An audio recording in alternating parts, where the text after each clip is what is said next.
नमस्कार बच्चों। BA part first के सेकंड पेपर में प्रमुख भारतीय राजनीतिक विचारक, इस पेपर के अध्ययन के क्रम में हम पिछले वीडियो में बात कर चुके हैं स्वामी दयानंद सरस्वती के विचारों की। आज हम बात करेंगे गोपाल कृष्ण गोखले के बारे में।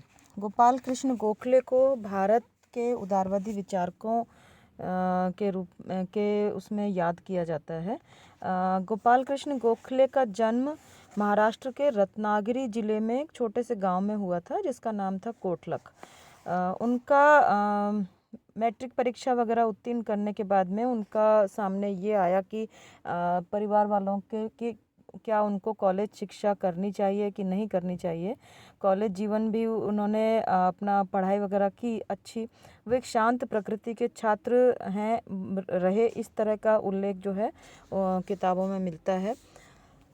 स्नातक की परीक्षा उत्तीर्ण करने के बाद में आईसीएस की परीक्षा का उनके मन में विचार आया और गणित में उनकी काफ़ी निपुणता थी। इंजीनियरिंग कॉलेज में प्रवेश के लिए उनको प्रेरित किया उनके मित्रों ने। वकालत की तरफ भी वो आकृष्ट हुए। इसके पश्चात कुछ उन्होंने प्रतियोगी परीक्षाओं के लिए प्रत्याशियों को प्रशिक्षण देने के लिए जो कक्षाएं शुरू की गई थी उसमें गोखले ने व्यवसाय के रूप में शिक्षण को अपनाया अपना ये कॉलेज वगैरह ख़त्म करने के बाद। और 75 रुपये मासिक वेतन पर सोसाइटी की 20 वर्ष तक सेवा करने का उन्होंने संकल्प किया। ये सोसाइटी थी पूना की दक्कन एजुकेशनल सोसाइटी, जिसके वो आजीवन सदस्य बन गए। 1902 में गोखले 20 वर्ष तक समर्पित सेवा करने के पश्चात दक्कन एजुकेशन सोसाइटी की सेवा से निवृत्त हो गए और उन्होंने पूर्णकालिक सार्वजनिक जीवन के एक नए चरण में प्रवेश किया। इस सोसाइटी की गतिविधियों के संबंध में गोखले का तिलक और आग्रेकर इन लोगों से संपर्क हुआ। ये शिक्षक के रूप में ही नहीं बल्कि वो बाद में इस सोसाइटी के प्रमुख वक्ता भी बन गए थे। इस सोसाइटी के कारण जिन भी सक्रिय कार्यों से वो जुड़े हुए थे उसके कारण गोखले को सार्वजनिक जीवन, प्रशासनिक कार्य और जनसाधारण के संपर्क में आने के व्यापक अवसर प्राप्त हुए, जिसके कारण उनके विचार जो है वो और भी ज़्यादा मजबूत होने लगे उस समय पर। सोसाइटी के सदस्य के रूप में सक्रिय भूमिका निभाने के क्रम में ही गोखले के तिलक के साथ में गंभीर मतभेद होने लगे।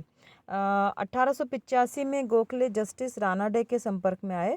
उनके सार्वजनिक व्यक्तित्व को विकसित करने में रानाडे का योगदान जो है वो सर्वाधिक निर्णायक साबित दिखाई देता है। ब्रिटेन की उन्होंने यात्राएं की 7 बार। दादा भाई नौरोजी के प्रयत्न से 1897 में रॉयल कमीशन ऑन एक्सपेंडिचर का गठन किया गया। लॉर्ड वेल्बी को इस आयोग का अध्यक्ष बनाया गया और गोखले जो हैं वो इस आयोग के सामने दक्कन सभा की ओर से साक्षी के रूप में उपस्थित हुए। तो इस प्रकार से उनकी बहुत सारी जो यात्राएं हैं वो इंग्लैंड की रही। वहाँ पर उनका वहाँ का सिस्टम देखने के पश्चात अब जो अपना देश है उसकी जो परिस्थितियाँ थी, तो इन सब चीज़ों ने उनके ऊपर बहुत प्रभाव डाला।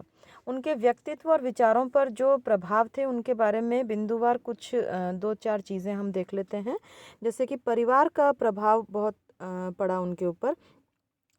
परिवार में जो भी उनके परिवार के सदस्य थे उसने उनको एक कम संसाधनों में किस प्रकार से जीवन जिया जाता है उसका काफ़ी उनके ऊपर इस तरह का प्रभाव रहा, क्योंकि बाल्यकाल में आर्थिक अभाव बहुत रहे। उन्होंने बहुत आर्थिक अभाव झेले और अध्ययन करने के लिए जो संघर्ष करने पड़े उस संघर्ष का भी गोखले के दृष्टिकोण पर एक प्रकार से निर्णायक प्रभाव पड़ा और उन्होंने यही एक प्रमुख कारण भी माना जा सकता है कि भारतीय जनता की गरीबी के निवारण के लिए आर्थिक सुधारों की आवश्यकता और निःशुल्क शिक्षा प्रदान करने के राज्य के दायित्वों का उन्होंने प्रमुख रूप से प्रतिपादन किया।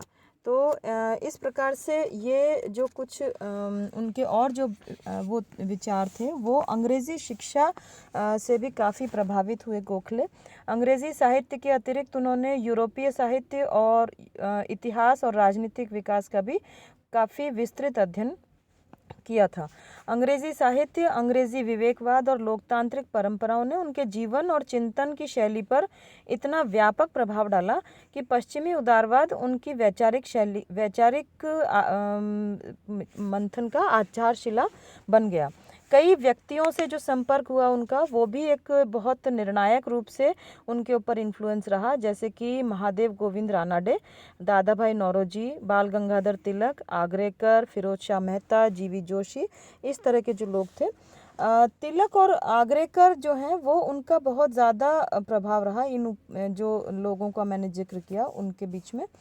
दादा भाई नौरोजी के प्रति गोखले के मन में सम्मान का गंभीर भाव रहा हमेशा।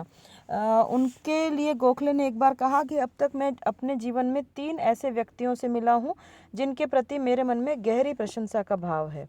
वो हैं दादा भाई नौरोजी, मेरे गुरु रानाडे और गांधी। फिरोज शाह मेहता उस समय भारतीय उदारवादी परंपरा के अग्रणी कर्णधार थे। तो सार्वजनिक विषयों में जो नैतिक आग्रह और सत्य के प्रति प्रतिबद्धता का जो भाव है वो गोखले ने फिरोज शाह मेहता से ग्रहण किया। गणेश वेंकटेश जोशी, इन ये भी एक वित्तीय मामले और आर्थिक मामलों में उनकी गहरी पकड़ थी, तो इस चीज़ का भी उनके ऊपर काफ़ी प्रभाव रहा। रानाडे का प्रभाव भी बहुत था उनके ऊपर। गोखले ने रानाडे की जो शिक्षाएं थी उनको अपने चिंतन, मन और आचरण में पूरी तरह से चरितार्थ कर लिया था एक प्रकार से। तो आगे अब हम देखते हैं कि गोखले की जो, अब ये जितने भी हमने इसमें पहले हमने मनु, कौटिल्य, शुक्र, इनके बारे में अध्ययन किया था। इसके बाद राजा राममोहन रॉय, दयानंद सरस्वती, अब जैसे हम गोखले की बात कर रहे हैं, फिर तिलक, गांधी, नेहरू, इन सब की बात भी की जाएगी इस पेपर के अध्ययन के क्रम में। तो इसमें समझने वाली सबसे महत्वपूर्ण बात यह है कि ये जितने भी लोगों की हमने चर्चा की है, जितना भी विचारकों के बारे में हम समझने का प्रयास कर रहे हैं, ये अलग से कोई राजनीतिक विचारक नहीं थे। जैसे गोखले, तिलक, गांधी, नेहरू, ये लोग स्वतंत्रता आंदोलन और भारत का वो जो पूरा एक विकास का क्रम था, वो जो पूरा स्वाधीनता आंदोलन जो चला इतने लंबे सालों तक, और उसके 1885 में जैसे कांग्रेस के गठन के पहले से जो चीज़ें, जो गतिविधियां चल रही थी, तो इन सब चीज़ों के विकास के क्रम में इन सभी लोगों ने जो भी अपने विचार व्यक्त किए इस आंदोलन के क्रम में, इस पूरा स्वाधीनता का जो हमारा संग्राम रहा उसके क्रम में, तो अलग से कोई सिस्टमैटिक तरीके से राजनीतिक विचारों का प्रतिपादन इनमें से किसी ने नहीं किया है, बल्कि जो सार्वजनिक जीवन में रहते हुए उनका जो भी कार्यशैली रही, उनके जो भी विचार उन्होंने समय समय पर अलग अलग मुद्दों पर व्यक्त किए, उनसे ही उनके राजनीतिक विचारों का निचोड़ जो है वो समझने का प्रयास हम कर सकते हैं। तो गोखले की जो सार्वजनिक भूमिका थी उसके कुछ प्रमुख संदर्भ वो हम बिंदुवार कुछ देखने का प्रयास करेंगे। जैसे कि आर्थिक सुधारों की आवश्यकता के बारे में उन्होंने वेल्बी आयोग के समक्ष साक्ष्य दिया। उसके इस चीज़ गोखले ने इंग्लैंड की जो आर्थिक नीति थी उसका जो भारत पर दुष्प्रभाव पड़ रहे थे उसके बारे में बहुत एक महत्वपूर्ण बात कही। जबकि बढ़े हुए भार को सहन करने में हमारे देश की क्षमता उल्लेखनीय रूप से कम होती जा रही है, प्रशासन की वर्तमान दशाओं में प्रशासनिक व्यय और अधिक बढ़ता जा रहा है, भारी करारोपण की आवश्यकता पड़ रही है और सरकार के जो राजस्व के स्रोत हैं वो समाप्त हो गए हैं। तो सबसे अधिक चिंताजनक बात यह है कि बढ़ी हुई जिम्मेदारी का बोझ हम पर और अधिक लादा जा रहा है। तो ऐसी स्थिति में उनका ये मानना था कि जो भी अंग्रेज सरकार की उस समय पर आर्थिक नीतियां थी उससे भारतीयों को बहुत ज़्यादा नुकसान हो रहा है, और वो अपना जो भी उनका से होना चाहिए, उनका भी एक कोई पार्ट होना चाहिए बजट के संबंध में, वित्तीय नीतियों के संबंध में, वो इस तरह का कुछ भी उस समय दिखाई नहीं देता था। राजनीति में नैतिक शुद्धता की प्रतिष्ठा की उन्होंने। इसके संबंध में एक बहुत ही क्षमा याचना प्रकरण जो है वो उस समय पर बहुत प्रचारित हुआ। यानी कि किसी भी तरीके से, चाहे राजनीति में कोई भी परिस्थिति सामने आए, नैतिक शुद्धता जो है उसकी हमेशा रक्षा की जानी चाहिए।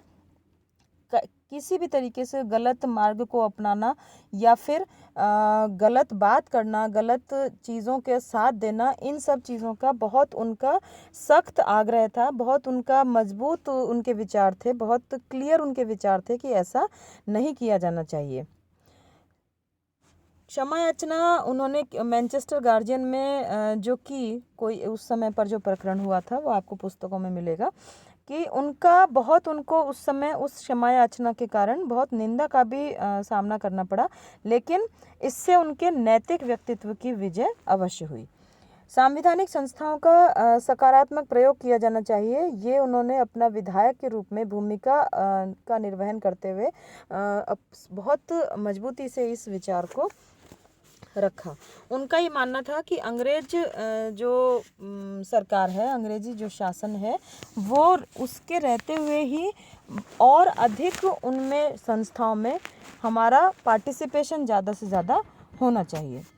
जन जागृति के जो संगठनात्मक प्रयास थे उसमें भारतीय राष्ट्रीय कांग्रेस में उन्होंने बहुत महत्वपूर्ण भूमिका निभाई। गोखले 1889 में भारतीय राष्ट्रीय कांग्रेस में शामिल हुए।